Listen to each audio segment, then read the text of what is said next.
আসসালামু আলাইকুম দেশবাসী, সবাই কেমন আছেন? সবাইকে দ্বিতীয়বার স্বাধীনতা অর্জনের শুভেচ্ছা জানাচ্ছি।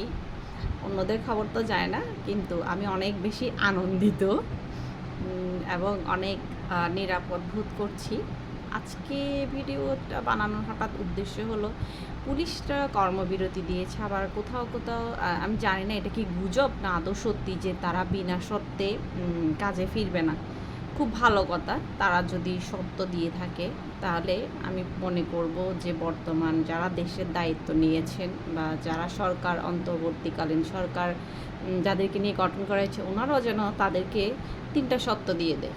আর সেটা হচ্ছে, তারা সবাই লিখিত দিক যে তারা কখনো অন্যায়ভাবে মানুষকে হ্যারাস করবে না, তারপরে তারা কখনো ঘুষ খাবে না, তারপরে তারা হচ্ছে নিষ্ঠার সাথে তাদের দায়িত্ব পালন করবে। আর সবচেয়ে সহজ উপায় হচ্ছে, আমার ক্ষুদ্র জ্ঞানে যেটা মনে হচ্ছে, ওইটা হচ্ছে কি, প্রত্যেকটা পুলিশ অফিসারদের থানা ভিত্তিক ব্যাংক অ্যাকাউন্ট এবং তাদের সম্পদের হিসাব নেওয়া হোক, দুদককে সেই দায়িত্ব দিয়ে দেওয়া হোক, অথবা আমাদের ছাত্র সমাজকে দিয়ে দিলেই পারে। তারা আরও সুন্দর করে তাদের এলাকা ভিত্তিক যারা পুলিশে চাকরি করে তাদের সম্পত্তির হিসাব দুদকের কাছে বা রাষ্ট্রের কাছে দিয়ে দিবে।